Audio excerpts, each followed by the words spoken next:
Nous sommes à un moment charnière de l'histoire de l'humanité. C'est la raison pour laquelle l'énergie christique se manifeste avec une telle intensité dans le monde. Mais pour entrer en connexion avec cette énergie et bénéficier de l'élévation spirituelle qu'elle nous offre, nous devons d'abord nous reconnecter énergétiquement et spirituellement à la Terre, notre mère terrestre.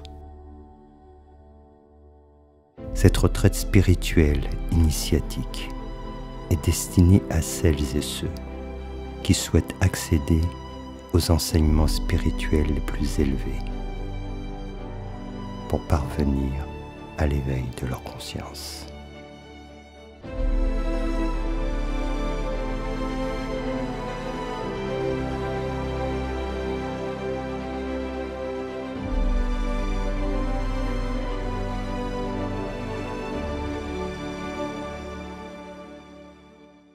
Namasté, bienvenue à celles et ceux qui nous rejoignent à distance et qui viennent agrandir le cercle du petit groupe de personnes qui est réuni ici à la Maison de la Conscience. La petite vidéo que vous venez de voir et qui présente la prochaine retraite spirituelle qui s'appelle Initiation Christique et qui va avoir lieu à la Réunion pour Pâques du 5 au 10 avril précisément. Eh bien, cette énergie christique, ça va être aussi le thème de ce satsang. C'est ce que va développer Swami. Il va parler de cette énergie christique, de la façon dont on peut recevoir cette énergie, de la transmission qui va avoir lieu lors de cette retraite, mais aussi d'une façon plus générale. Et toujours selon le même principe, si au cours du satsang vous avez des questions, à distance bien sûr, vous les posez dans le chat, et puis les personnes qui sont présentes ici, il y a des nouvelles personnes, vous faites un petit signe et on vous passera un micro pour que tout le monde vous entende. On va donc démarrer ce satsang avec la présence du Christ, mais un Christ qui n'est pas crucifié, un Christ qui est les bras ouverts, en fait, le cœur ouvert, et donc c'est ce dont on va parler maintenant avec Swami. Namasté Swami. Namasté à toutes et tous, bienvenue. C'est un moment exceptionnel, très réjouissant pour moi d'aborder ce thème. Alors, il y a plusieurs façons d'envisager les choses. Et la première partie, je vais vous lire, j'ai écrit beaucoup de choses. Et en fait, ça va me permettre de vous dire les choses avec synthèse. C'est un thème qui est très fort, que vous comprenez pourquoi je vais organiser cette retraite spirituelle. Il s'appelle Initiation Christique, qui je suis pour faire cela, comment tout ça va se dérouler. Alors je vais vous parler de choses extrêmement profondes. Et un peu du symbole aussi de la croix, justement. Pourquoi, pour moi, Jésus devait toujours représenter les bras en croix. Et vivant, évidemment, parce que symboliquement, ce chemin de croix a beaucoup de sens. Cette horizontalité, cette verticalité, nous allons en parler tout à l'heure. Une chose que je vais vous dire au démarrage, et que vous comprendrez au fur et à mesure qu'on va en parler, c'est qu'il y a une grande différence entre ce que l'on a appris et ce que l'on sait sans l'avoir appris. Vous comprendrez quand je vais développer tout cela. Alors, je vais vous parler de ma rencontre avec Jésus-Christ. Parce qu'en effet, je prétends l'avoir rencontré, je vais vous expliquer. L'avoir retrouvé, devrais-je même dire. Lui, en fait, qui était un illustre inconnu pour moi à une époque de ma vie, est apparu un jour de façon surprenante, c'est le moins qu'on puisse dire, totalement inattendue. En fait, depuis mon adolescence, je doutais complètement de l'existence de Jésus. Je me demandais s'il n'était pas une invention des hommes afin de créer une nouvelle religion. Et ce que je lisais, notamment la Bible, ne me convainquait pas. Je sentais bien qu'il y avait comme une aspiration divine, mais elle est écrite par la main des hommes. C'est en tout cas la perception que j'en avais. Puis arriva le jour où débuta mon processus d'éveil. À partir de ce moment, j'ai commencé à entendre des choses que mes oreilles ne me permettaient pas d'entendre, à voir ce que mes yeux ne pouvaient pas me montrer, à comprendre des choses totalement hors de portée de mes facultés mentales. Et j'ai reçu un nombre impressionnant de messages sur le Christ, plus précisément sur ma relation avec le Christ. Donc cette situation était particulièrement étrange pour moi. En m'élevant en conscience, j'ai découvert que le temps n'existait pas. Il n'existait pas tel que je le percevais en bas, sur le plan de conscience inférieur dans lequel nous vivons. J'ai découvert que mon être spirituel avait accès à toutes les dimensions du temps, passé, présent, futur, et cela à tout moment. C'est ainsi que j'ai fait la rencontre de grandes âmes, qui pour certaines s'étaient incarnées sur cette terre il y a plusieurs siècles et même plusieurs milliers d'années. C'est ainsi que j'ai fait la rencontre de Jésus-Christ. Plus qu'une rencontre, il s'agit d'une communion. Une communion de cœur à cœur, d'âme à âme, de conscience à conscience. Car à ce stade de conscience, les âmes ne communiquent pas ensemble. Elles communient. À l'instant où cette communion s'est produite avec Jésus-Christ, tous mes doutes se sont dissipés instantanément, de même que toutes mes questions. C'était comme si mes doutes et mes interrogations n'avaient jamais existé.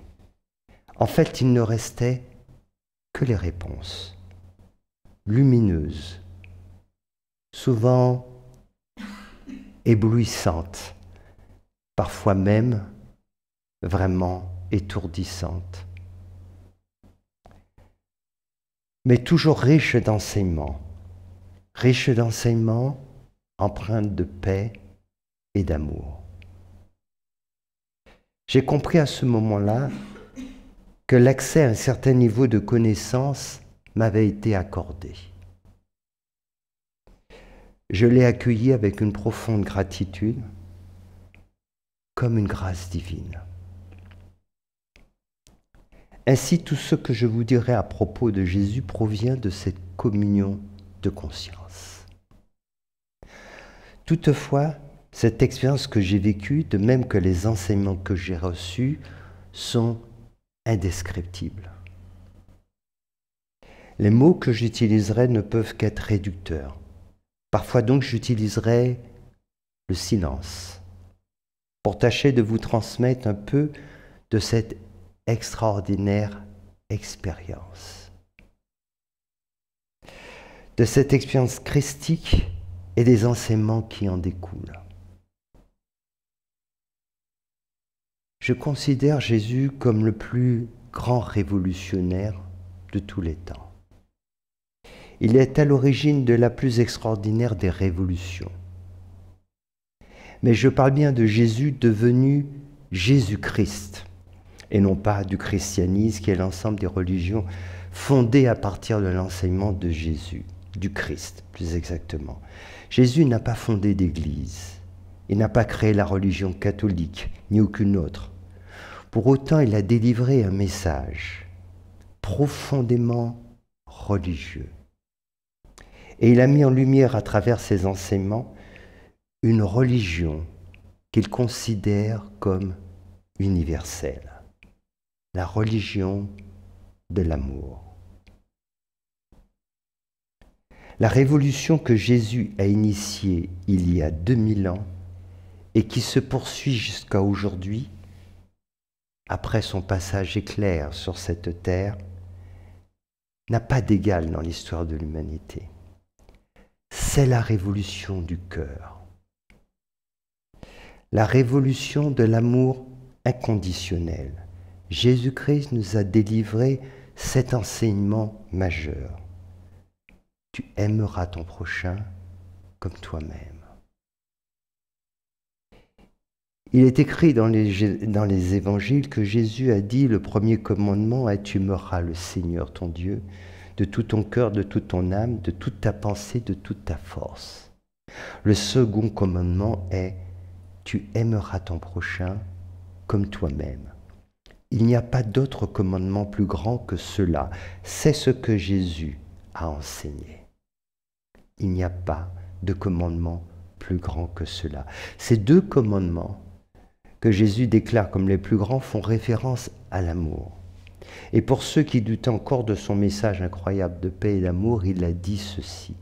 « Je ne suis pas venu pour les justes, mais pour les pécheurs. » Vous avez entendu qu'il a été dit « Tu aimeras ton prochain et tu haïras ton ennemi ». Eh bien moi je vous dis « Aimez vos ennemis ». Pour Jésus, l'amour est le plus grand des commandements. Tu aimeras Dieu de tout ton cœur, de toute ton âme, et tu aimeras ton prochain comme toi-même. C'est la révolution du cœur. Et Jésus a lancé cette révolution planétaire il y a 2000 ans. Pouvons-nous croire un seul instant que Jésus était un naïf ? Certainement pas. Jésus n'était pas crédule. Il était conscient que ce processus mettrait beaucoup de temps et se heurterait à de nombreuses résistances. Mais il savait aussi que chaque être humain doit prendre part à cette révolution majeure pour son propre salut et celui de l'humanité. Rien de tout cela, il ne l'ignorait. C'est en effet l'amour et seulement l'amour qui peut sauver le monde. Il n'existe aucune autre alternative. L'amour est cette arche de Noé qui nous permet de traverser l'océan tumultueux de la vie sans sombrer. En vérité, il n'y a que l'amour, qui peut nous aider à surmonter les innombrables épreuves que nous rencontrons tout au long de nos incarnations. Et ce n'est que l'amour qui nous permet d'accéder au stade supérieur de vie, celui de la conscience, auquel chaque être humain doit parvenir pour se libérer du cycle des morts et des naissances. Tout ce magnifique symbole de la croix dont je parlerai après cela, pourrait m'interroger. C'est ce monde de paix et d'amour que Jésus-Christ nous propose de bâtir. Sur de telles fondations, nous pouvons ériger tout ce que nous souhaitons, sans limite, mais aussi sans préjudice pour les autres. Cette notion est importante, sans préjudice pour les autres. En vérité, l'amour inconditionnel n'est soumis à aucune contrainte. Même le temps et l'espace n'ont pas d'emprise sur lui. Celui-ci a le pouvoir de nous guérir de toutes nos souffrances et nous permettre d'accéder à la vie éternelle.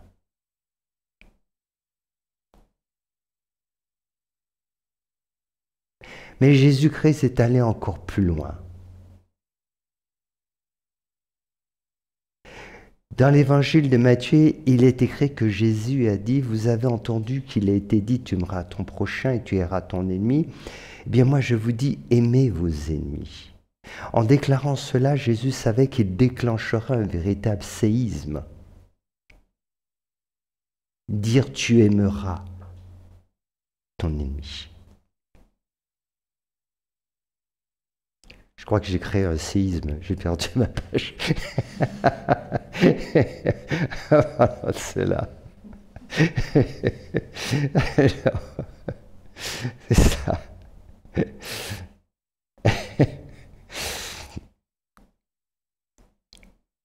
Alors,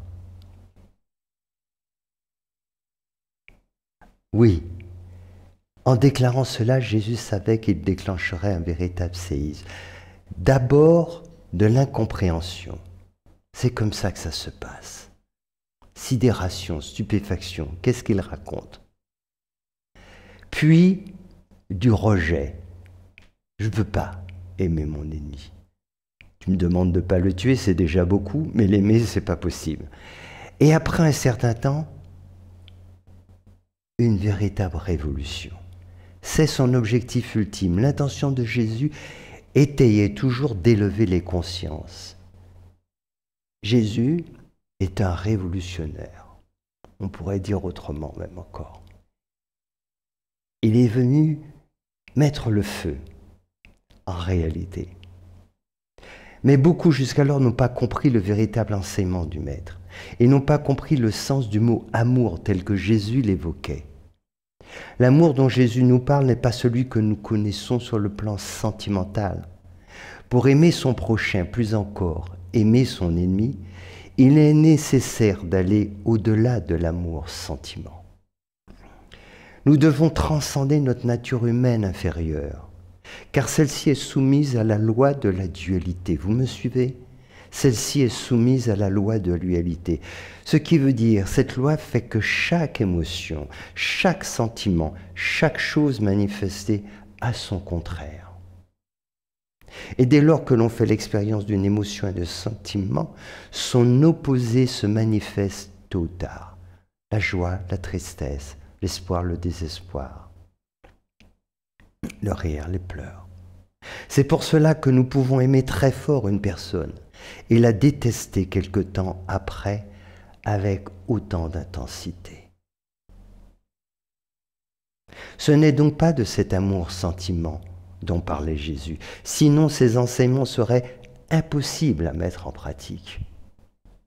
On ne peut pas aimer sentimentalement son pire ennemi. On ne peut pas aimer sentimentalement son pire ennemi. Celui qui nous a martyrisés, qui a tué des membres de notre famille, celui qui nous a torturés, violés, on ne peut pas l'aimer sentimentalement parlant. Mais Jésus nous disait pourtant que nous devions aimer notre prochain comme nous-mêmes et plus encore notre ennemi. C'est par cette interpellation invraisemblable que Jésus voulait provoquer notre révolution intérieure.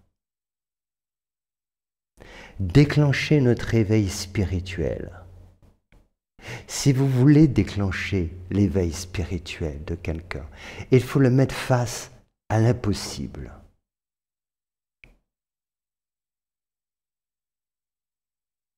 Face à l'impossible. L'impossible a un certain niveau de conscience. Et c'est cela que l'on réalise. On comprend que ce qui est demandé est impossible. Même pour ceux qui sont allés loin, très loin, très très loin, il y a une limite à tout. Et c'est arrivé à cette limite qu'on va pouvoir apprendre comment la dépasser. C'est la transcendance. Car cet enseignement était trop fort pour la grande majorité des gens qui l'écoutaient et même pour ses disciples. Et c'est le cas encore aujourd'hui pour la très grande majorité d'entre nous. En fait, ce que Jésus demande de faire est impossible. C'est pour ça que je l'adore.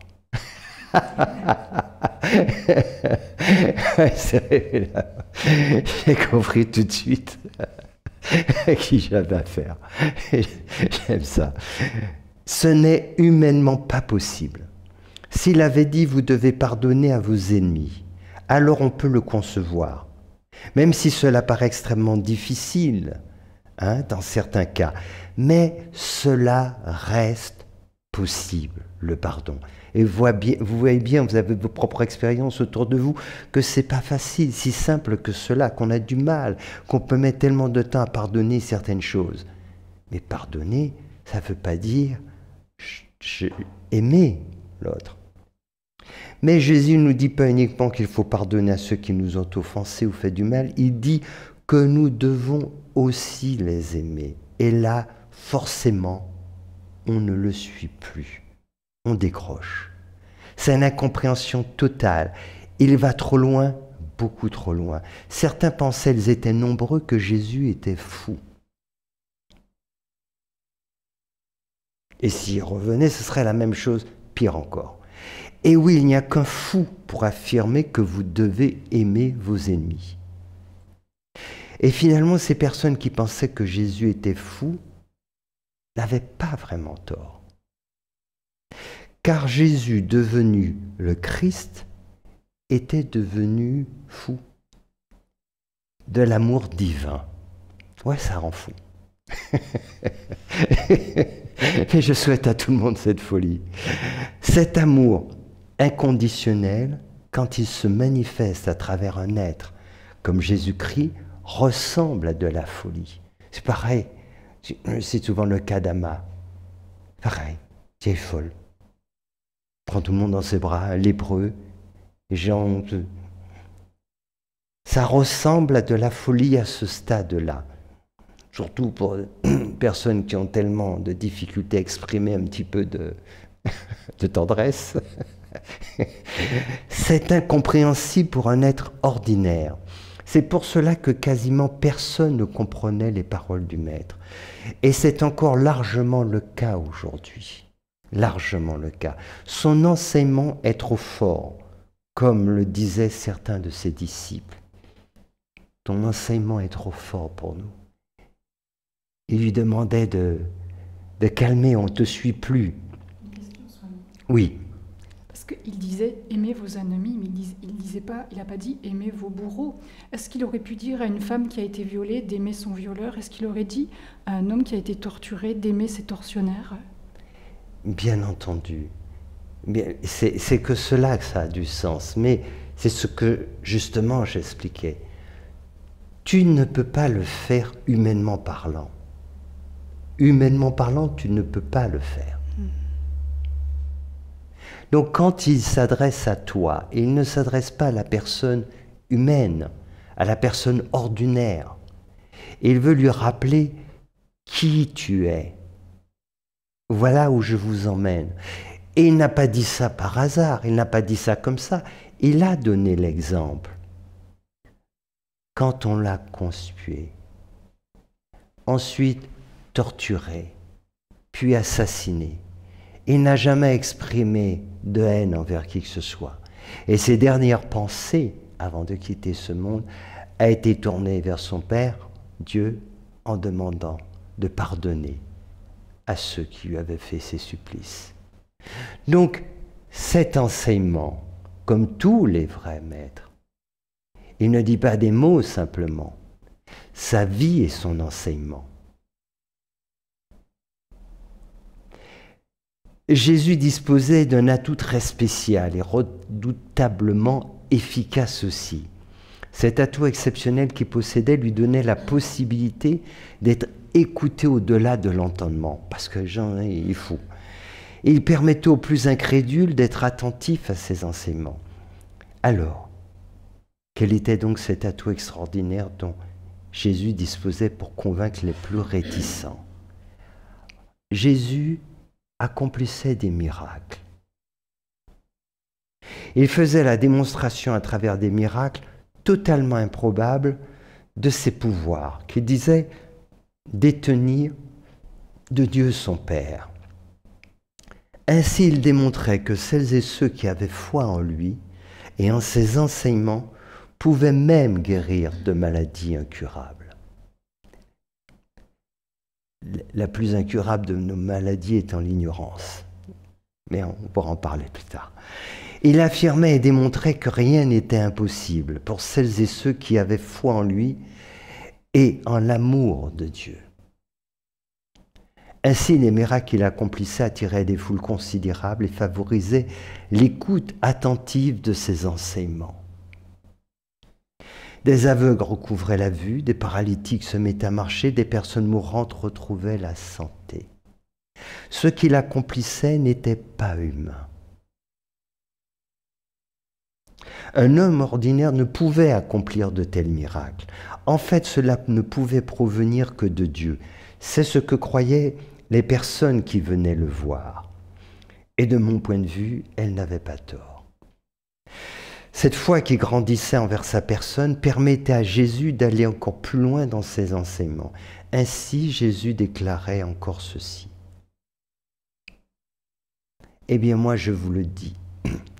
Je vous dis de ne pas riposter aux méchants, mais si quelqu'un te gifle sur la joue droite, tends-lui l'autre joue. » Il faut. Personne n'arrivait à prendre la mesure de celui-ci. Je parle de l'enseignement de Jésus-Christ. Son enseignement était consternant. Jusqu'alors, on nous parle de façon très édulcorée, on nous dit des choses. Mais l'enseignement de Jésus-Christ, c'est un séisme. Il était consternant. Et personne n'arrivait à prendre la mesure de celui-ci. Le maître avait placé la barre très haut. Trop haut, disaient certains. En résumé, Jésus nous dit qu'il faut aimer son prochain quel qu'il soit, mais plus encore qu'il faut aimer son ennemi. Et cerise sur le gâteau, de ne pas riposter aux méchants et que si quelqu'un te gifle sur la joue droite, tends-lui l'autre joue. C'est bien de cela qu'il s'agit. C'est bien ce qu'il nous a dit. Pourquoi nous a-t-il délivré un enseignement si difficile à comprendre et à mettre en pratique? Quel était son objectif? Ma vision est que Jésus est venu sur terre dans le but de lancer la plus importante des révolutions. Cette révolution est celle de l'amour divin, l'amour spirituel. C'est la révolution du cœur.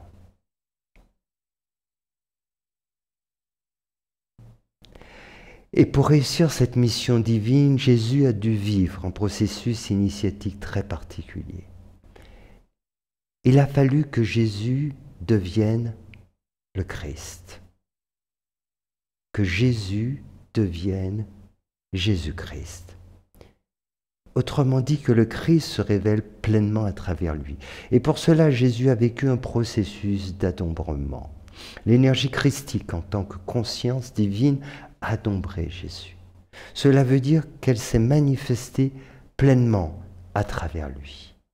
C'est ce qui lui a permis d'accomplir autant de miracles, de délivrer des enseignements aussi profonds et de lancer cette révolution planétaire qui se poursuit encore 2000 ans après son passage sur Terre et qui n'est pas prêt de s'arrêter.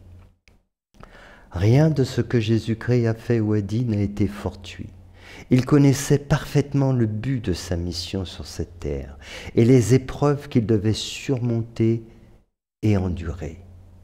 Il savait aussi que le message qu'il délivrerait lors de son chemin de croix et de sa crucifixion, c'est important aussi. Il savait le message qu'il allait délivrer lors de son chemin de croix et de sa crucifixion, un message hautement spirituel, que tout le monde ne comprendra pas, mais que des gens, dans une démarche spirituelle, allaient comprendre le symbolisme du chemin de croix, de la croix. Et jusqu'à son dernier souffle, il n'a exprimé aucun ressentiment envers ses bourreaux, aucune haine, aucune colère, juste de la compassion. Beaucoup de compassion. En vérité, le Christ ne peut exprimer que de la compassion. C'est pour cela que Jésus a demandé à Dieu, qu'il appelait son Père, d'accorder le pardon à ses bourreaux. Car, lui a-t-il dit, c'est l'ignorance qui les a poussés à commettre ces actes odieux dont je suis victime. Et que lui, Jésus-Christ, leur avait déjà pardonné. Ainsi, l'ultime enseignement qu'il a souhaité délivrer à l'humanité est qu'il faut pardonner en toutes circonstances, qu'il faut aimer tout un chacun, même son pire ennemi, et garder foi en Dieu. En vérité, un tel enseignement ne peut être délivré que par le Christ et ne peut être compris pleinement que par le Christ. Et le Christ s'est révélé de façon extraordinaire à travers un être exceptionnel qui s'appelait Jésus. Et Jésus est devenu éternel en devenant Jésus-Christ. Il y a un autre enseignement sacré que Jésus-Christ a transmis à quelques rares disciples. Cet enseignement, il souhaite que chacun et chacune en connaisse toute la signification, car les temps sont venus. Cet enseignement est le suivant. Le Christ peut se révéler à tout instant en chacun et chacune de nous dans notre cœur. Quelle que soit notre religion, notre nationalité, notre sexe, nos opinions politiques ou philosophiques, en vérité, le Christ est chacun de nous. Et le moment est venu de le manifester. Et la perception que j'ai eue dans cette communion avec Jésus, c'est qu'il nous invite à nous joindre à lui dans cet amour du Christ. C'est quelque chose de très difficile à relater avec des mots. Car quand vous passez à cet état de conscience dont je vous parle, suite à cet éveil spirituel, vous accédez à un niveau de conscience où il n'y a pas de questions. Il n'y a que des réponses. C'est pour ça que je vous disais au préalable, il y a les choses que l'on a apprises, que l'on sait parce qu'on les a apprises, et puis il y a les choses que l'on sait sans les savoir jamais apprises, parce que à ce niveau de conscience, en tant que conscience, toutes ces choses, nous le savons. Ainsi, il ne s'agit pas d'un enseignement transmis oralement. Il s'agit de quelque chose, à ce moment-là, que j'ai su tout de suite parce qu'elles proviennent de ma mémoire en tant qu'âme. Et quand vous êtes dans cette communion, c'est quelque chose de très troublant parce que, pour vous expliquer clairement ce qui s'est passé, il y a des fois, vous entendez quelqu'un vous dire des choses et ça résonne en vous. Ça sonne juste comme une musique. Ça sonne très très juste. Vous lisez quelque chose, ça crée quelque chose en vous. Mais ce qui s'est produit, moi, quelque chose vraiment de déconcertant et qui était vraiment très difficile au final à vivre, c'est que ces mots ne venaient pas de l'extérieur. Ce que j'entendais, ce que je lisais, venait de l'intérieur. Ces mots étaient mes mots. Cette expérience, mon expérience. Ça a été la chose la plus extraordinaire, mais la plus troublante à vivre. La plus troublante. Parce qu'évidemment, quand on ne comprend pas au départ ce qui se passe, pour le moins, ça nous laisse perplexes. Et ça ressemble vraiment à de la folie. À se dire, qu'est-ce que c'est que cette histoire? Est-ce que mon mental est à ce point fou qu'il s'imagine que je connais cela, que ces mots, ils ne résonnent pas seulement en moi, mais ils viennent de l'intérieur. Et il a fallu aller loin dans mon cheminement spirituel pour comprendre. Un cœur, une conscience. Et quand vous parvenez à ce stade d'élévation, alors vous entrez en communion avec l'autre. Et l'autre ne vous transmet pas des choses par des mots. Vous le savez parce que c'est la même conscience. Et donc vous pouvez ressentir l'autre de l'intérieur de vous-même parce que vous êtes cette même conscience. Il n'existe qu'une conscience. Mais à travers nos égos, nous avons ce sentiment de la séparation. Et donc pour nous, c'est la mémoire de notre corps, de l'ego qui prédomine. Et nous n'avons pas du tout conscience que finalement, notre nature fondamentale, notre nature spirituelle n'a jamais été divisée. De la même que l'océan, en surface, nous donne l'impression qu'il y a des tas de vagues et donc des éléments séparés, mais pour autant, tous proviennent de la même source. Et quand vous allez en profondeur et que vous retournez au centre de votre être et que votre dimension spirituelle s'éveille, alors tout cela devient une évidence. Angélique demande quelle est la différence entre l'adombrement qu'a vécu Jésus, et un éveil traditionnel qui permet aussi de manifester le Christ en chacun de nous. Oui. Jésus était-il déjà éveillé lors de son adombrement? C'est ma perception. Alors, là-dessus, ce sont des mots que je vais dire. Moi, comme je l'explique souvent, ma démarche en tant qu'enseignant spirituel, c'est de ne pas vous amener à croire les choses, mais vous aider à les expérimenter. Donc, je vais parler de mon opinion que je demande à personne de croire, mais c'est la perception que j'ai de par mon expérience. Il y a un phénomène ascensionnel. Et il arrive à un moment donné, quand nous atteignons une certaine maturité de notre âme, que nous vivons ce processus d'éveil de notre conscience, ce qui nous permet de passer un stade au-dessus. Cette dimension spirituelle en nous, on peut l'appeler le Christ, d'autres l'appellent le Bouddha, le soi, peu importe. Voilà. Et Jésus appelait le Christ. Il disait que le Christ, en fait, est en chacun de nous. L'interprétation que les églises ont pu en faire, pour moi, est très très loin de l'enseignement de Jésus. Jésus, quand il disait que le Christ est unique, c'est parce qu'il n'existe qu'une conscience. Mais cette conscience se manifeste, en tout cas elle peut se manifester à travers tous les êtres humains. Mais c'est la même conscience. C'est la même conscience. Le Christ est unique, les égos sont multiples. Et donc, quand on vit ce processus d'éveil spirituel, alors on peut éveiller le Christ qui est en nous. Moi, Jésus était un adepte, un être qui était déjà parvenu et préparé à aller plus loin, parce qu'il faut comprendre qu'une mission de cet ordre-là, elle est très particulière.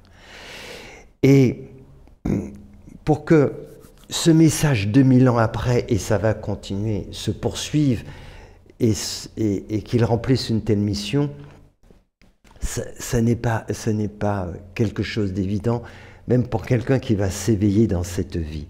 Et c'est pour ça, je parle de cet adombrement. En parvenant à ce niveau de conscience, à cet éveil spirituel, il a pu recevoir cette énergie christique qui lui a permis à ce moment-là d'aller aussi loin que cela. Voilà, c'est le principe même de l'adombrement, et cela ne peut se faire que pour des êtres qui sont parvenus à l'éveil vraiment de leur conscience. Et quelques êtres vivent ce principe. Mais là, c'est pour remplir une mission vraiment particulière, et c'est quelque chose qui n'est pas du tout facile à vivre, déjà le processus d'éveil, mais que cette énergie qui vient de ce plan de conscience si élevé puisse se manifester à travers le corps, il faut être préparé à cela, et ce n'est pas facile. Sur tous les plans, physiquement, psychologiquement, actuellement, c'est très compliqué. Mais là, on parle d'une descente d'énergie, alors que si le Christ est déjà présent en nous, il ne s'agit pas de descente, il s'agit oui, c'est immanent, il s'agit de le révéler. C'est pour ça que j'explique qu'il y a ces deux aspects-là. Quand on parle de la dimension spirituelle en chacun de nous, on peut parler du Christ qui est en nous, du soi qui est en nous, du Bouddha qui est en nous, de ceci, peu importe, on parle de la même chose. C'est cela, on parle de la dimension spirituelle et chacun peut la révéler. Maintenant, parmi les êtres qui vont révéler cette dimension, certains d'entre eux, parce qu'ils ont un parcours particulier, vont pouvoir être connectés avec un niveau de conscience extrêmement élevé qui vient du 6e plan de conscience et qui va leur permettre d'accomplir des choses particulièrement importantes. C'est de ça qu'il s'agit. Et ce qui est bien à comprendre, c'est que il y a le stade humain, c'est le 4e stade de conscience. Ensuite, on passe sur un autre plan où il y a plusieurs strates. Parce que c'est comme sur le plan humain, il y a des maturités. On a une maturité différente sur le plan de l'âme, il y a différents niveaux. Et au 5e plan de conscience, il y a différents niveaux aussi. Et puis, il y a encore un autre plan de conscience, ça se poursuit. Et selon notre niveau d'évolution, nous pouvons entrer en relation avec des plans vraiment très élevés. C'est ce qui se passe.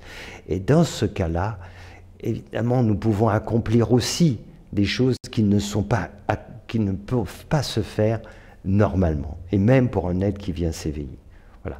C'est pour ça qu'il faut bien comprendre que cette notion de Christ est en chacun de nous, chacun peut éveiller le Christ, mais pour autant, tous les êtres qui se sont éveillés n'ont pas pour mission, ne peuvent pas accomplir une telle mission comme celle de Jésus, parce que celle-ci, elle demande une aide particulière et donc une préparation particulière pour pouvoir justement vivre ce qu'on appelle cet adombrement. Sa mission, c'était aussi d'aider d'autres à révéler cette dimension christique, puisqu'il a dit notamment « Nul ne va au Père s'il ne vient à moi ». Ça veut dire qu'il servait de lien, en fait, pour faciliter l'accès à cette énergie christique. Tout ce que Jésus disait était déroutant et il savait dès le départ tous les obstacles qu'il y avait. Quand Jésus disait « Nul ne vient au Père sans passer par moi », il ne parlait pas de lui comme un personnage, comme quelqu'un. C'est la conscience qui s'exprimait à travers lui. Quand les Verton, les disciples venaient auprès de lui en disant « Mais comment allons-nous faire? Où devons-nous aller? Quel chemin devons-nous prendre ?» Il leur disait « Je suis le chemin. Je suis le chemin. » Mais on ne peut pas dire cela ainsi. Celui qui dit « je suis le chemin », c'est la conscience qui s'exprime à travers. C'est la conscience. Je suis le chemin, je suis la vérité. Alors, évidemment, certains percevaient cela. D'autres se disaient les fous, d'autres voyaient comme un grand danger.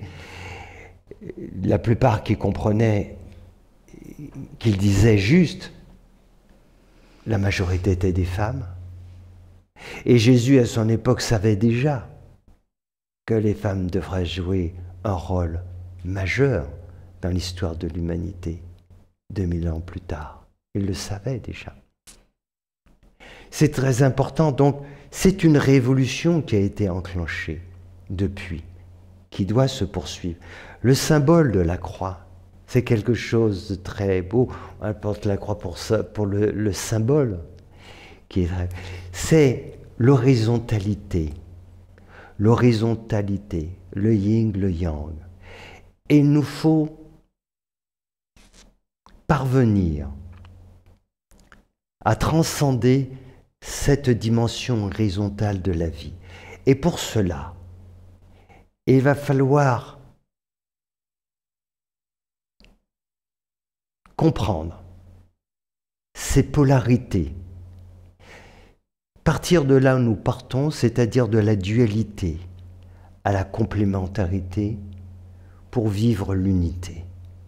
Le yin et le yang, le masculin, le féminin. Et nous voyons à quel point nous sommes dans un monde totalement déséquilibré, 95% masculin. C'est pour ça que ce monde sombre. C'est pour ça qu'il y a tant de problèmes dans le monde. Et ce symbole de la croix, c'est nous devons équilibrer ces polarités pour pouvoir les unir. Et pour ce faire, nous devons nous élever en conscience, nous verticaliser, monter notre énergie qui part d'en bas, premier chakra, et qui va se manifester à travers le premier chakra, les besoins primaires, se reproduire, se nourrir, se protéger. Et puis le deuxième chakra, la recherche des plaisirs des sens, etc. Puis le troisième chakra d'énergie, où là il va y avoir un véritable blocage, c'est dans lequel nous sommes. Le besoin de toujours plus, de s'approprier, de dominer, extrêmement masculin, parce que ce chakra il est yang chez l'homme. Et il nous faut parvenir à cette jonction qui est le quatrième chakra, ici. C'est tout un cheminement. Et pour cela, nous devons faire un travail sur l'horizontalité, la maîtrise des sens. Sortir de cette vision de la dualité. Rappelez-vous ce que je vous ai dit. On voit la dualité, puis la complémentarité, et ensuite l'unité. Et quand cela se fait, quand on commence à avoir ce regard qui nous amène non plus de cette dualité, qui nous fait dépasser aussi la complémentarité, mais qui nous fait voir cette chose sur cet aspect de l'unité, alors à ce moment-là, nous permettons aussi à cette énergie de s'élever. Et le grand combat, c'est de passer du troisième au quatrième chakra. Ce n'est pas le combat le plus difficile pour les femmes. C'est le combat le plus difficile pour les hommes, le masculin. Et c'est bien de cela dont souffre le monde. C'est ce combat-là. C'est cette détestation qu'a le masculin envers le féminin. C'est cela qu'il s'agit. Jésus en était parfaitement conscient il y a 2000 ans de cela. Mais c'était pire qu'aujourd'hui encore. Il y a tellement de choses qui ne pouvaient pas se dire, et notamment vis-à-vis des femmes. Mais beaucoup ont été initiés. Beaucoup savaient. Et c'est pour ça que c'est si important de comprendre ce symbole de la croix, notre chemin de croix. C'est de parvenir à cette transcendance, à nous élever en conscience. Et pour parvenir à cette ouverture du cœur. Et la voix de Jésus était celle-là, c'est la voix de l'amour. L'amour inconditionnel. Quand il nous mettait face à cette impossibilité, d'abord on commence par des choses qui sont possibles, difficiles. Ne serait-ce que tu aimeras ton voisin. On va se faire là, c'est facile ça. Mais aimer son prochain, ok, voilà. Après, pardonner, on apprend à faire cela. Et puis à un moment donné, quand on a fait ce chemin et que l'autre est prêt, est allé vraiment loin et qu'il a l'impression qu'il est arrivé, alors maintenant, on va passer à autre chose. Dis-moi celle que tu détestes le plus. Voilà. Alors je vais t'apprendre comment faire. Et là, au départ, il y a une vraie confusion. Et une vraie confusion, c'est obligé, parce qu'on ne sait pas. Donc pour nous, on est coincé dans les sentiments. On ne peut pas y arriver. Et c'est faux. C'est pour ça que des gens vont se tromper en disant, même parfois en disant « j'ai pardonné », c'est faux. Ils n'y sont pas arrivés. C'est comme... Mais oui. Justement, il y a... Alors c'est personnel, mais elle l'a exprimé publiquement dans le chat. C'est Fatih qui dit elle nous a dit qu'elle a pardonné à son violeur, qu'elle ressent même de la tendresse pour lui, mais elle n'a pas vécu sa transcendance. Alors elle se demande qu'est-ce qu'elle n'a pas compris. C'est-à-dire que ça doit aller au-delà de la personne. Alors, je vais répondre. Ça rejoint un peu, ce sont des voies complémentaires. L'approche de Bouddha, c'est quelque chose qui est différent mais qui se rejoint. Bouddha nous dit simplement cela. La cause de toutes nos souffrances, c'est l'ignorance.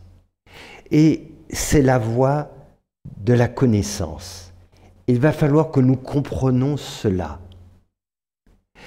Et il y a une autre voie qui finalement converge à un moment donné, c'est la voie de l'amour. Jésus nous dit, par l'amour, tu régleras tout. Tu parviendras à tout. Il nous dit, Dieu se trouve, il est dit que Dieu se trouve dans notre cœur. Il a dit un peu aussi la même chose que Bouddha quand il a dit « et vous connaîtrez la vérité et la vérité vous rendra libre ». Bien sûr, mais il y a la voie qui passe par l'intellect, par la réflexion et par cette logique qui nous fait comprendre qu'à un moment donné, ben, si l'autre est ignorant, alors comment lui en vouloir, etc. Il y a beaucoup de, voilà, toute une démarche. Et puis il y a la voix du cœur. La voix du cœur. Et celle-ci nous aide énormément. Elle est très importante parce qu'on risque de se faire piéger par l'intellect. C'est ce que vivent la plupart des hommes masculins. Et ils se font piéger par leur intellect parce qu'ils veulent tout comprendre de façon cérébrale. Et évidemment, ils ne peuvent pas comprendre. C'est impossible. C'est impossible. Et donc c'est pour ça qu'à un moment donné, on est d'accord, on est totalement d'accord, et à un moment, on est en désaccord, et c'est la chute. Alors qu'en réalité, à un moment donné, il faut lâcher cela. L'intellect, c'est rien, c'est zéro. Comment notre petit intellect peut comprendre l'univers, Dieu? Donc, la seule façon d'y arriver vraiment, c'est d'écouter son cœur. Mais là, il y a confusion entre les sentiments et le cœur vraiment, cet amour spirituel. Et donc, les femmes ont plus de facilité parce qu'au 4e chakra, la femme, elle est yang, au niveau du cœur. Donc, il est plus facile pour la femme d'avoir cette écoute, de ressentir cela, de savoir, d'écouter son cœur. Et ce n'est pas du tout ce que beaucoup d'hommes croient, ce n'est pas de la naïveté, ce n'est pas ça. C'est qu'elles ont une écoute que la plupart des hommes n'ont pas. Ils ramènent cela simplement à des choses purement sentimentales. La femme sait aller plus loin, elle est beaucoup plus proche parce que ce 4e chakra, elle est yang. Et beaucoup de femmes entendaient Jésus de cette façon. Elles le voyaient, elles l'écoutaient, c'était pas trop ce qu'il disait, mais elles sentaient au niveau de leur cœur. Elles savaient que c'était lui. Elles savaient qu'il était le Messie. Alors que les hommes discutaient, pour nous ceci, on parle et machin, et ceci et cela, elles le savaient déjà. C'est ça. Et donc, le grand défi, notre grand défi, c'est de passer à la dimension du cœur. C'est ça le grand défi. Le grand défi de l'histoire de l'humanité, c'est de passer du 3e au 4e chakra. Et le 3e chakra étant très yang, étant très masculin, alors nous assistons depuis tout ce temps à cette guerre que mènent les hommes envers les femmes. Et c'est une guerre terrible. Quand on regarde dans le monde, ce monde est à 95% masculin. Comment ça peut marcher? Comment ça peut marcher? On en parlait la dernière fois quand on parlait de l'Église catholique. Une enquête qui révèle qu'il y a plus de 200 000 cas de pédophilie, de choses, etc. Et les mêmes qui se réunissent pour discuter des solutions qu'on va trouver. Quand même. Quand même. Les mêmes qui ont couvert cela, qui n'ont rien dit, ceux qui ont commis les abus sexuels, ceux qui se sont tus, donc on parle d'organisation criminelle, et ensuite on se dit, on va trouver la solution. Mais la solution, elle est tellement simple. Mettez les femmes à la place de tous les prêtres, et le problème, il est réglé. L'enquête a prouvé, l'enquête qui a été menée a prouvé que 99, et quelques % des actes commis ont été commis par des hommes. Cela veut donc dire que si on remplace les hommes par les femmes, ce problème n'existe plus. Et vous pensez un instant que l'Église se porterait moins bien? Vous pensez un instant que les femmes seraient moins bien placées pour parler de Dieu, du divin? Moi, je ne le pense pas. C'est ce qui me réconcilierait avec l'Église. C'est ce que j'ai dit. Le jour me dira qu'une femme viendra faire la messe, je viens. Je suis même prêt à me faire confesser. Je suis partant. Mais tant que c'est pas ça, faut pas compter sur moi. J'adore venir dans les églises quand il n'y a pas la messe, qu'il n'y a personne. Non mais ça va très loin cela, comprenez. Donc on en est à ce point. Tout a été fait pour étouffer le féminin. Pour justement que cette dimension du cœur ne se manifeste pas. Et malheureusement, peu de gens comprennent à quel point c'est terrible pour l'humanité. C'est terrible pour l'humanité, pour les femmes, c'est insupportable pour toutes les femmes. Mais ça va au-delà de cela. Jésus le savait. Donc c'est un vrai combat qu'il faut mener aujourd'hui. C'est pas le combat contre les hommes, c'est pas cela, c'est de réaliser que ça ne peut pas marcher. On ne peut pas régler les problèmes avec les mêmes qui les ont commis et qui n'ont rien changé fondamentalement. Et c'est de ça qu'il s'agit. C'est comme ce que l'on voit à l'échelle du monde. Tous ces dirigeants qui font la guerre, etc., puis qui vont se réunir, et puis on se dit qu'il va y avoir une solution qui va sortir de là, et qu'on va être rassuré, et que le jour où on nous dise qu'ils vont faire la paix, tout va bien dans le monde. Mais sommes-nous bêtes à ce point quand même, pour ne pas réaliser qu'il y a quand même quelque chose qui va.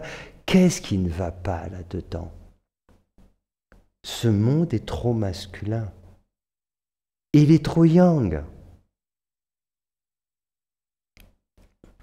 Et c'est ça, en fait, le problème. Alors, c'est insupportable de mon point de vue pour toutes les femmes, mais c'est une catastrophe pour l'humanité. Ce que l'on recherche au niveau de notre équilibre, de la santé, n'importe quel individu, c'est l'équilibre que l'on recherche. C'est toujours cela. On recherche dans la médecine chinoise, ayurvédique aussi, c'est pareil, on va rechercher cet équilibre. L'équilibre des polarités masculines, féminines. Elle est où cet équilibre des polarités dans le monde? Elle est où? Pourquoi, quand je parlais de l'Église, qu'est-ce que ça veut dire? La femme ne pourrait pas, faire délivrer des enseignements, ne pourrait pas mener des comment on appelle ça? J'ai perdu le contact avec l'Église. Hein? Officier. Officier, oui, et tout ça. Mais c'est quoi? Et on veut faire croire que c'est écrit que c'est Dieu qui aurait dit ça. Mais quoi? Qu'est-ce que c'est que ça? Si on va au bout des choses, franchement, quand on voit l'ampleur de ce problème dont je viens de parler, vraiment, c'est quand même quelque chose de dingue. Comment est-ce que ça peut encore marcher? Dans n'importe quelle structure, il y aurait 2, 3 cas, 10 cas, 20 cas de pédophilie, ça serait quelque chose d'énorme. Mais on parle de plus de 200 000 cas dans un certain nombre d'années, rien qu'en France. Et qu'avons-nous réglé de tout cela? Entre ceux qui étaient commis, ceux qui se sont tus et tout ça. Et on va dans ces églises où tout ça s'est produit. Mais je ne comprends pas. Pensez que Jésus, présent ici, on lui ferait la même chose, parce qu'il dénoncerait cela. Et ça serait pire. Ça serait pire parce qu'il dit, vous faites tout cela en mon nom.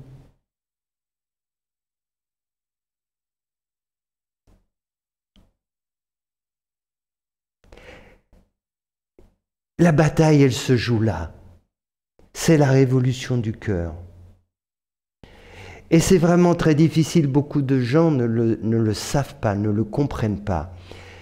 Et quand l'homme a cette attitude vis-à-vis de la femme, c'est parce qu'il a la détestation déjà de sa femme intérieure, de sa propre dimension féminine.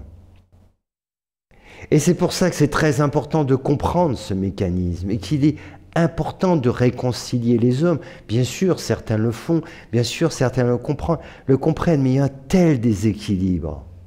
Il y a un tel déséquilibre.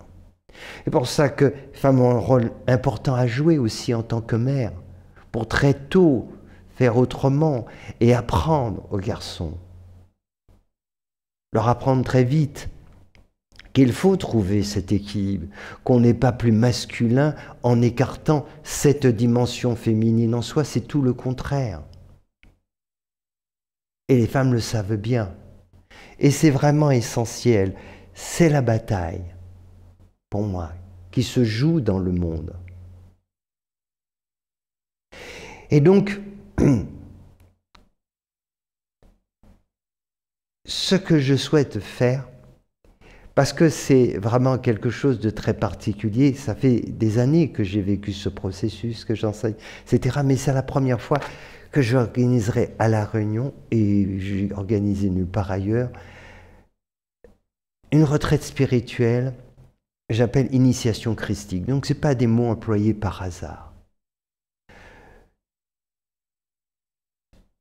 Cela veut dire, j'en ai parlé, qu'on est rentré dans une période de l'histoire de l'humanité, évidemment, qui est très très difficile, le mot est faible, mais en même temps qui nous donne l'opportunité de vivre quelque chose vraiment d'extraordinaire, pour celles et ceux qui vont vraiment le vouloir. Moi, je suis venu pour ça, je me suis réincarné pour ça. Voilà, pour délivrer des enseignements et pour permettre à un certain nombre de personnes de vivre quelque chose d'exceptionnel. Ce que j'ai vécu de particulier, c'est finalement à La Réunion que je l'ai vécu.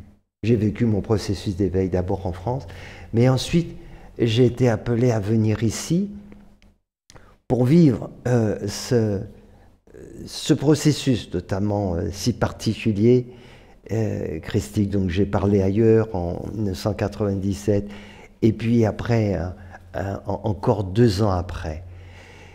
Et ce que je souhaite, c'est de permettre à personnes qui vont vouloir venir à vivre quelque chose de vraiment très, très concret. Et cela se passe d'abord en reprenant contact avec notre terre, avec la nature, avec notre mère. C'est tellement important.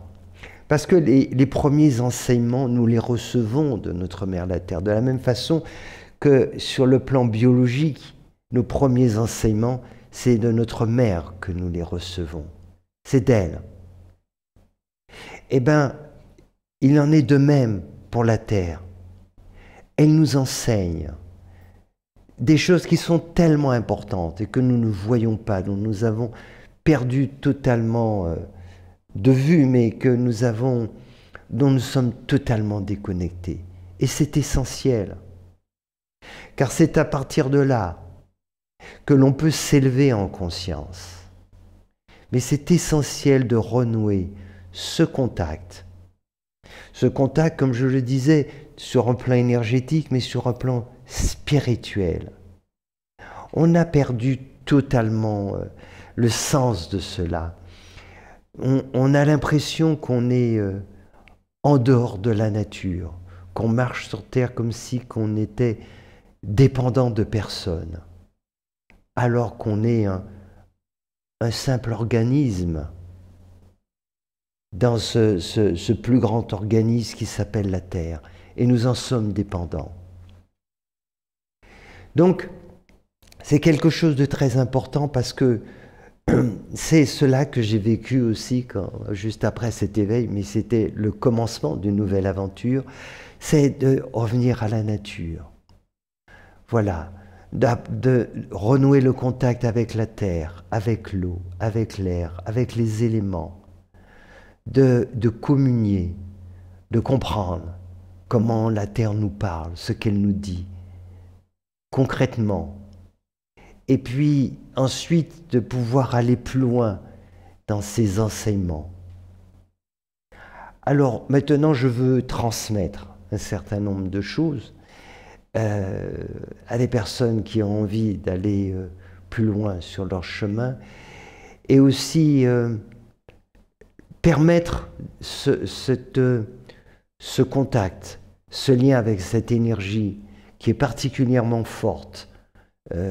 Comme j'en ai parlé en ce moment, cette année 2023, cette énergie christique, avec cette particularité qui nous permet, qui va dans le sens de l'ouverture du cœur. Car, je le répète, c'est le cœur la solution. On ne peut pas atteindre la dimension de la conscience sans passer par le 4e chakra, qui est le cœur. C'est impossible. Voilà. Donc c'est essentiel de vivre cette ouverture du cœur. C'est ce dont nous parlait Jésus à l'époque, déjà. Et il l'avait parfaitement compris. Sandrine se demandait si au mois de janvier, pendant la retraite, lorsque tu as eu une absence, s'il s'agissait d'un phénomène d'adombrement. Alors, c'était pas une absence, c'était une présence. Oui. En fait, alors Sandrine, je vais expliquer quelque chose. C'est que chaque fois qu'on pose des questions, on me fait dire, c'est pour ça que c'est important de me poser des questions. Il s'est produit un événement particulier je vais en parler, je crois que j'en ai parlé un peu, je ne m'en rappelle plus, c'était en 1999. Oui. Et ce jour-là, j'avais vécu déjà ce processus, c'était en 95, en 97, j'avais appris ce message, la résurrection, etc., ces signes qui avaient été envoyés, j'ai vécu encore une autre initiation. Et puis là, en 99, c'était très particulier parce que j'ai eu cette intuition que alors, comment, pour essayer d'être clair, hein, parce que c'est difficile avec des mots, ma réalité, l'essentiel de ce que je suis n'est pas là. Comme je l'avais expliqué à Brenda il y a un peu plus de 25 ans, ma réalité se trouve sur le 6e plan de conscience. Je lui ai expliqué ça à un moment, quand j'ai dit qu'on s'est rencontrés il y a 2500 ans, et bon, je ne vais pas expliquer tout cela, tu écris un livre à ce propos, et voilà, il y a eu toutes ces explications. Alors, au fur et à mesure, donc, de mon évolution sur cette terre, dans cette incarnation, ça n'a pas été simple, parce que cette élévation a créé beaucoup de perturbations, pour moi, pas que psychologiques, mais physiquement parlant, et c'était très difficile. Et donc, il a fallu avoir des paliers. Et en 99, il y a eu un palier particulier parce que j'ai vécu une initiation qui était terriblement difficile et qui m'a amené vraiment à la limite. Vraiment à la limite. À une telle limite qu'à un moment donné, voilà, il a fallu quand même faire intervenir SAMU, tout ça, parce que ça se passait pas bien. Et puis, que s'est-il passé? À ce moment-là, il s'est passé un basculement. C'est-à-dire que c'est quelque chose d'important parce que il y avait un besoin justement que ma conscience se manifeste de façon beaucoup plus forte. Et il restait une certaine résistance, pour l'appeler ainsi, parce que ce n'est pas si simple, et qu'à un moment donné, ça s'est fait, ce lâcher-prise total. Et donc quand cela s'est produit, alors évidemment c'était très différent parce que il n'y avait plus rien d'autre. Quand je dis qu'il n'y a plus rien d'autre, c'est comme à des moments quand je suis dans cet enseignement et je parle. Alors, il y a bien sûr quelqu'un pour parler, mais l'ego se fait le porte-parole. Il dit les choses, mais il n'y a aucune présence au niveau de l'ego. Il n'y a rien de personnel, il n'y a pas de réflexion. Et il y a des moments, cela peut aller plus loin, comme ce qui s'est passé, effectivement, ce que disait Sandrine. Oui, cela est allé plus loin, et je compte bien d'aller encore plus loin. Et ce qui s'était produit à cette époque, c'est que c'est allé très très loin. Et à ce moment-là, cette descente s'est faite de façon tellement complète qu'il ne restait plus rien. Mais cette expérience était très particulière parce que je regardais autour de moi aussi, et tu étais là ce jour-là avec d'autres, que personne ne comprenait ce qui se passait. Personne ne comprenait. C'est ce que je voyais à ce moment-là.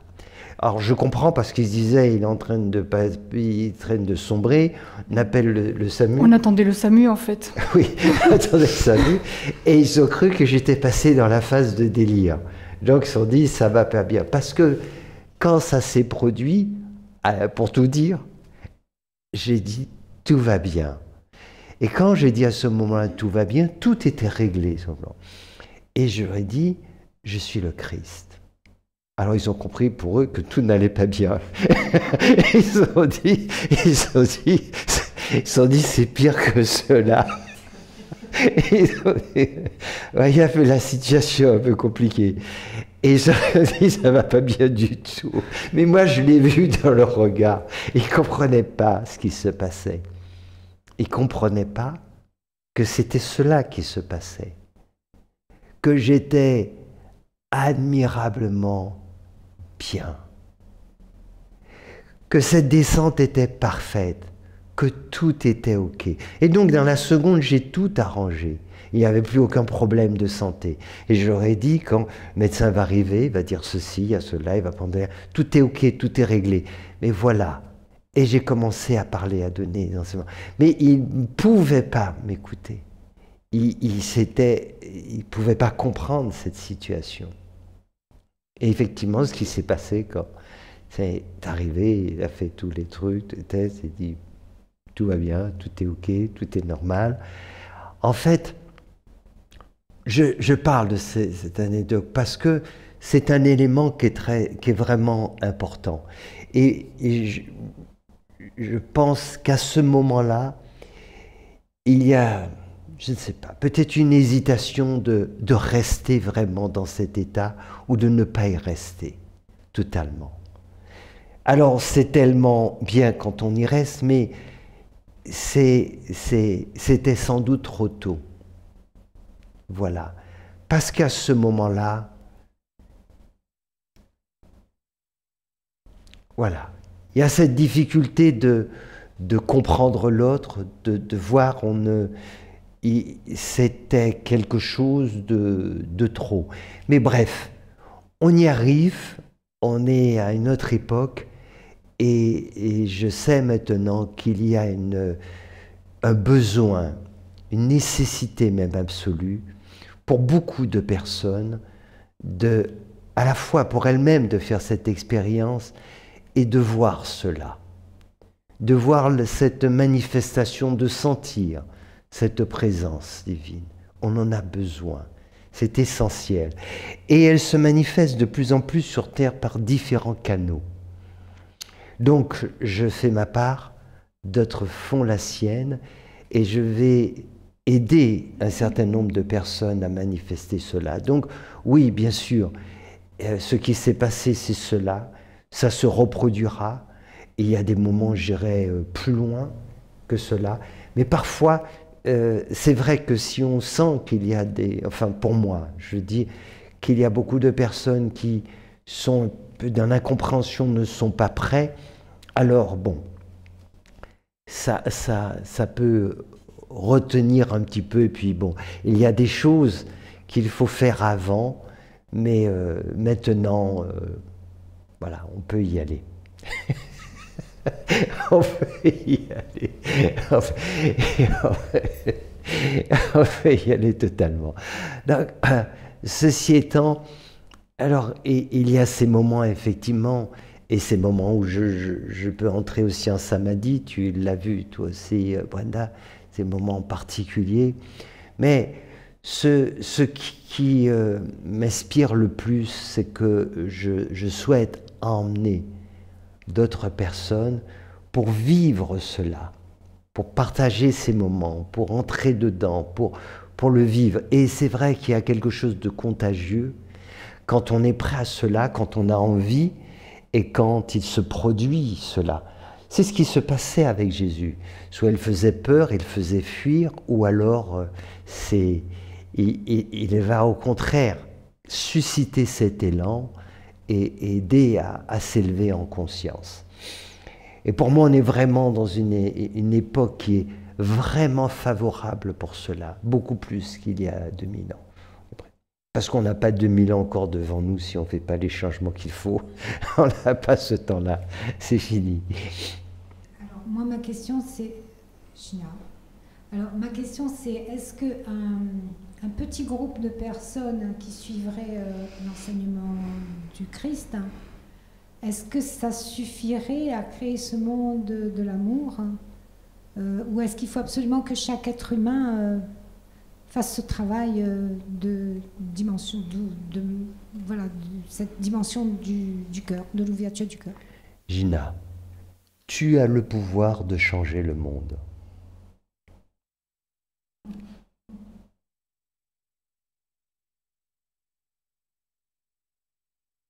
Moi toute seule. Mais tu n'es pas toute seule. Ce que je veux dire, quand je m'adresse à toi, je te dis que tu as ce pouvoir. Ça veut dire que ce que Jésus nous a parlé, cette dimension christique, elle est en toi aussi. Ce pouvoir, il est en toi, il est en moi, il est en chacun de nous. Donc nous avons tous ce pouvoir. Ce que Bouddha a fait, ce que Jésus a fait, ce que Amma a fait, ce que d'autres...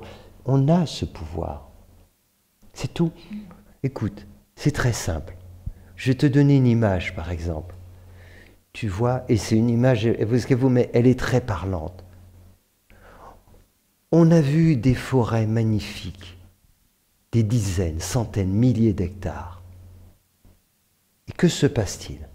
Quelqu'un peut arriver avec une allumette, met le feu, et à partir de ça, des milliers d'hectares peuvent partir en fumée. Tu vois?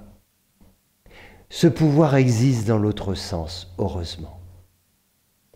On peut partir de cette lumière divine et la diffuser. C'est ce qu'a fait Jésus.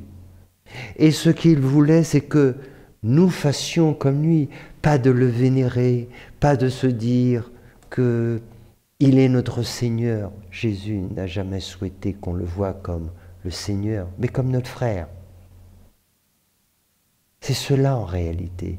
Il est venu pour donner l'exemple, pas pour se montrer au-dessus des autres. Sinon, on n'aurait jamais dit que d'autres viendront et feront des choses encore plus grandes. Il le sait, le Christ en chacun de nous. Si nous avons l'audace de le manifester, nous changeons déjà le monde. C'est cela qu'il s'agit. Nous changeons le monde. Chaque lumière qui s'allume apporte une lumière dans le monde. C'est de ça qu'il s'agit. Donc, bien entendu, s'il y a une personne et il y en a une autre, il n'y a pas besoin que tout le monde, jamais de la vie. D'ailleurs, ça ne se produira jamais. Mais on voit bien ce que les êtres ont pu faire aussi dans le positif. Comment ils ont pu changer les choses. L'impact.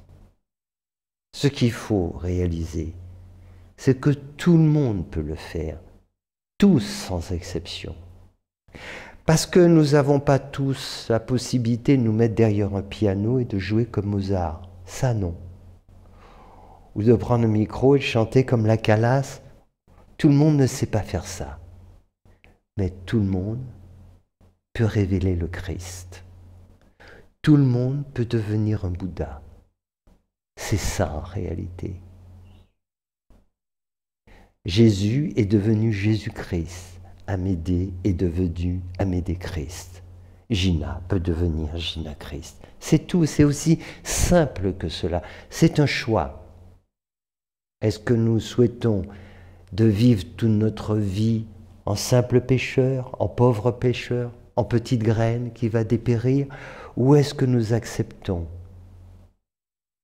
de mourir en tant que petite graine pour donner naissance à l'arbre éternel qui est en nous? C'est tout. Voilà la réponse. Donc tu as ce pouvoir et la question c'est, que vas-tu faire de ce pouvoir?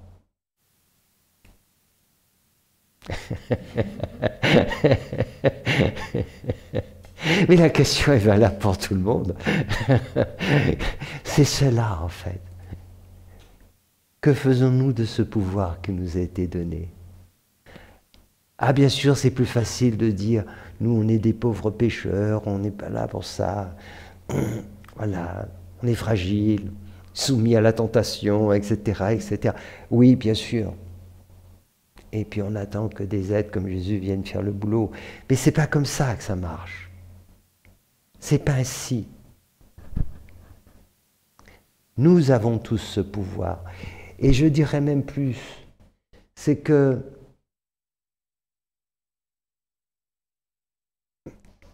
heureusement beaucoup d'hommes le comprennent, enfin beaucoup d'hommes, un certain nombre, et ça va de plus en plus, mais les femmes ont ce pouvoir encore plus. Mais elles ne le savent pas parce que tout a été basé sur la force. Et donc il y a cette idée erronée que la femme serait moins forte. En réalité, c'est totalement faux. Parce que la force, la plus grande force, elle vient du cœur.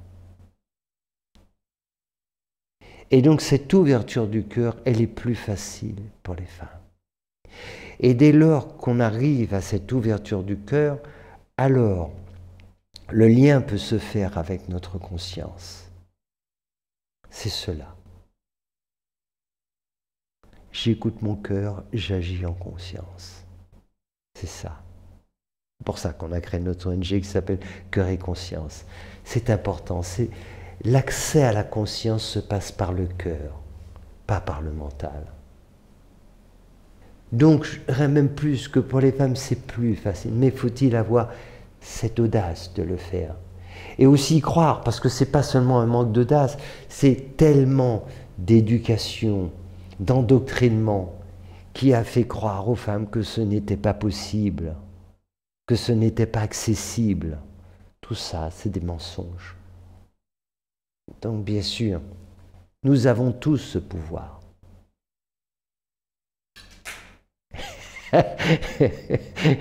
Yvon a perdu ses lunettes.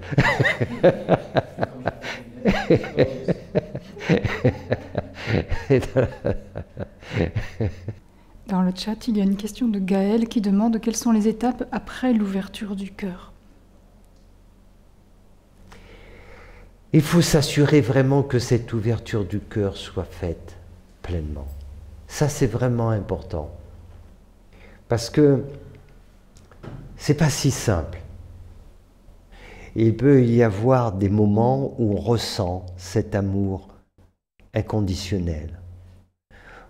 Au final, pas mal de personnes en ont fait l'expérience dans leur vie, à un moment de cela. À un moment, une porte qui s'entrouvre, à un moment on a fait cette expérience, dans des conditions particulières. Mais l'ouverture du cœur veut dire que non seulement la porte est grande ouverte, mais il n'y a plus de porte, pour être sûr qu'elle ne se ferme plus. On est passé à autre chose. Et la vie nous teste pour cela. On est testé, forcément, pour sentir vraiment si on est parvenu à cette ouverture. Si on n'a plus ce ressentiment, s'il n'y a plus ceci, etc.